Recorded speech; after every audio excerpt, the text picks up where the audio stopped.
મન શુદ્ધ હોય બહુ જરૂરી. મનની ભાવનાઓ શુદ્ધ હોય, ભાવના શુદ્ધ હોય મનની, વિચારો ઊંચા હોય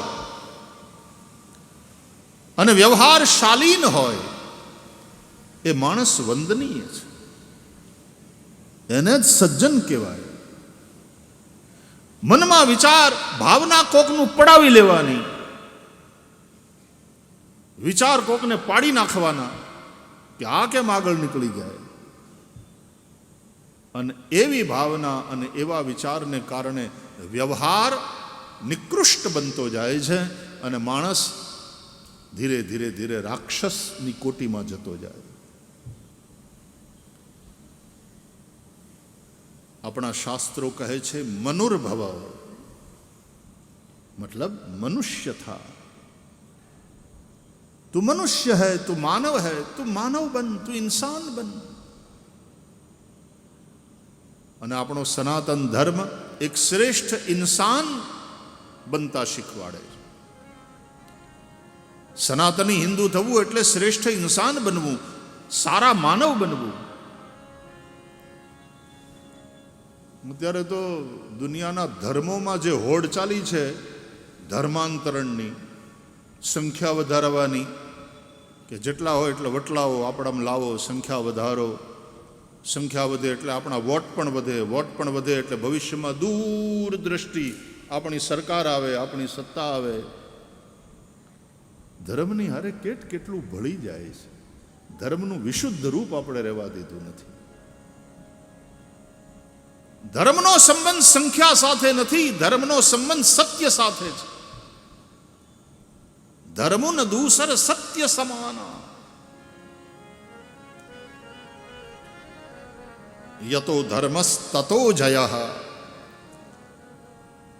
મહાભારત. જ્યાં ધર્મ છે ત્યાં જય છે.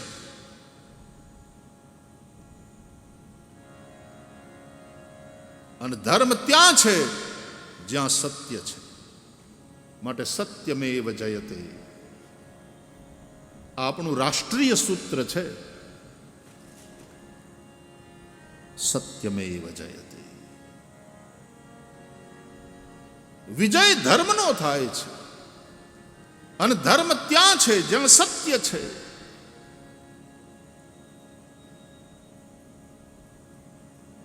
સંખ્યા એ તો કૌરવોની વધારે હતી. 100 કૌરવ, પાંડવ ખાલી 5. કુરુક્ષેત્રના રણાંગણમાં કૌરવોની સેના પણ મોટી હતી, 11 અક્ષૌહિણી. પાંડવોની સેના એ તે નાની, માત્ર 7 અક્ષૌહિણી. તો બધી રીતે બળુકા હતા કૌરવો.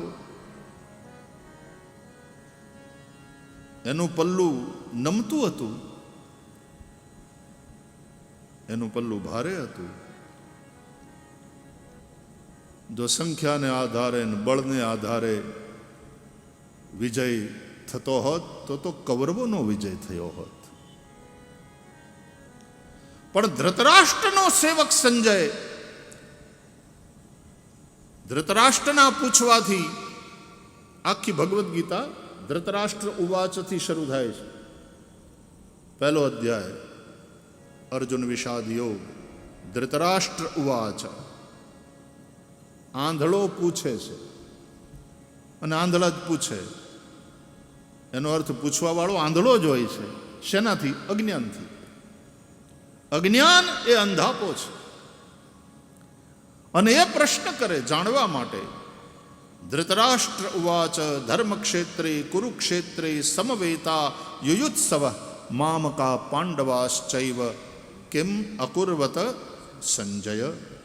હે સંજય, ધર્મક્ષેત્ર કુરુક્ષેત્રમાં યુદ્ધની ઈચ્છાથી ભેગા થયેલા મારા અને પાંડુના છોકરાએ શું કર્યું એ મને તું કે. આ 10મે દાડે જ્યારે ભીષ્મ પડ્યા ને યુદ્ધમાં, અને એ સમાચાર આવ્યા ધૃતરાષ્ટ્ર પાસે કે અમારા સેનાપતિ પિતામહ ભીષ્મ ઘરના વડીલ, જેના જેવું કોઈ વીર નહીં, ઈ પડ્યા.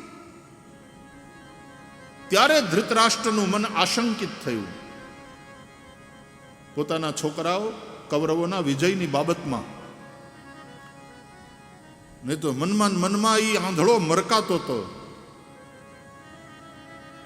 પાંડવોને તો આ મહળી નાખશે અમારા છોકરાઓ, અમારી સેના મોટી, અમારે પક્ષે આવા ભડવીર.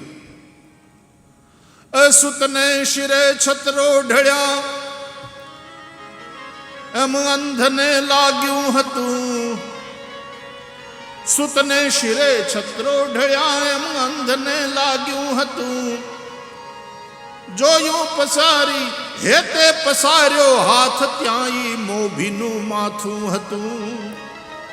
હેતે પસાર્યો હાથ, ત્યાં મોભીનું માથું હતું. વરસાદનું વાતાવરણ તો ગઈકાલે રાતના તમે ડાયરો બરાબર માણ્યો એવા મને સમાચાર મળ્યા.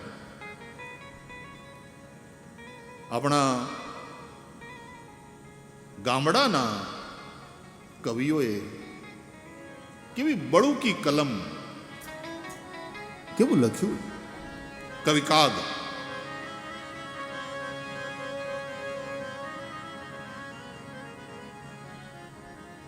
સુતના શિરે છત્રો ઢળ્યા એમ અંધને લાગ્યું હતું. અંધ ધૃતરાષ્ટ્રને એમ લાગ્યું હતું કે કુરુક્ષેત્રના યુદ્ધમાં બધી રીતે દુર્યોધનનો પક્ષ, કૌરવોનો પક્ષ પ્રબલ છે. સેના મોટી, બળુકા માણસો, દ્રોણ ને કર્ણ ને ભીષ્મ ને આવા બધા ભડવીર. મારા દીકરાઓનો જ વિજય થાય, કોઈ શંકાને સ્થાન નથી.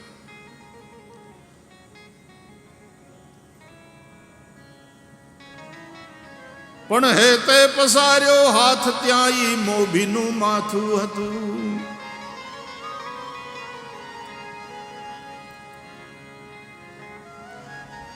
કુરુક્ષેત્રમાં કુંતાસુતોને છત્રનો વિભ્રમ હતો. પાંડવોને છોડ્યા નહીં કવિએ. કુરુક્ષેત્રમાં કુંતાસુતોને છત્રનો વિભ્રમ હતો. પણ સિંહાસને ચડવા ગયા પગ હેઠ હી માળો હતો.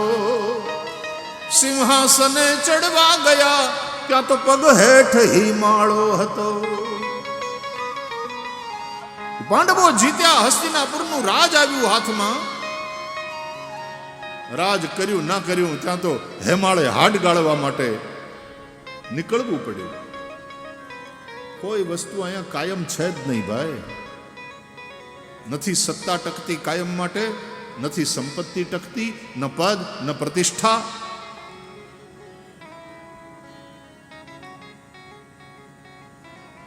રાવણે સીતાનું સપનું જોયું હતું. નિદ્રા હતી લંકેશની,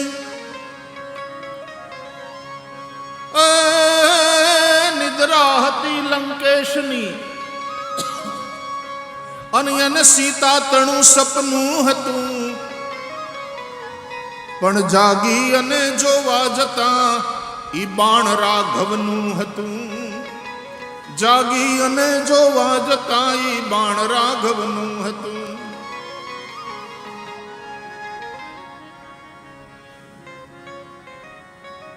સપનું સીતાનું હતું, પણ જાગીને જોયું ત્યાં તો રાઘવના બાણે રાવણના પ્રાણ હર્યા.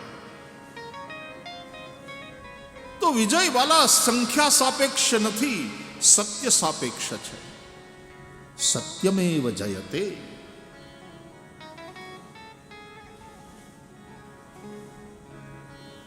જેની સંખ્યા વધારે, જેના મત વધારે, એના વોટ વધારે, અને જાતિને આધારે રાજનીતિ થાય, અને પછી જેની સંખ્યા વધારે એ જીતી જાય, એ તો અત્યારનું પોલિટિક્સ છે.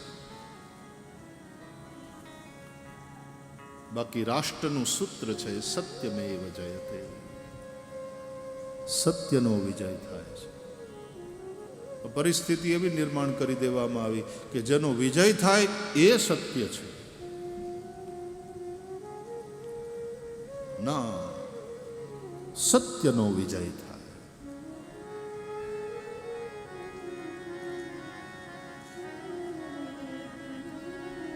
સત્ય એ જ ઈશ્વર. તો ધર્મનું કામ માણસને માણસ બનાવવાનું છે. ધર્મનું કામ ઇન્સાનને સાચો ઇન્સાન બનાવવાનું છે. અત્યારે દુનિયાના ધર્મો પોતાની સંખ્યા વધારવાની હોડમાં, એને ધર્મ કહેવાય પણ નહીં, રિલિજિયન છે, એ મઝહબ છે. ઇન્સાનને કન્વર્ટ કરીને મુસલમાન બનાવે, ઇન્સાનને કન્વર્ટ કરી ઈસાઈ બનાવે. આ સાચો ધર્મ નથી. ધર્મનું ખરું કામ એટલે ઈસાઈ હોય એને સાચો ઇન્સાન બનાવવો, મુસલમાન હોય એને સાચો ઇન્સાન બનાવવો, હિન્દુને સાચો ઇન્સાન બનાવવો, શીખને સાચો ઇન્સાન બનાવવો, બૌદ્ધ હોય એને સાચો ઇન્સાન બનાવવો. મનુર્ભવ શાસ્ત્રો કહે છે. મનુષ્ય બનો, શ્રેષ્ઠ ઇન્સાન બનો. અને એને માટે ધર્મ જરૂરી છે.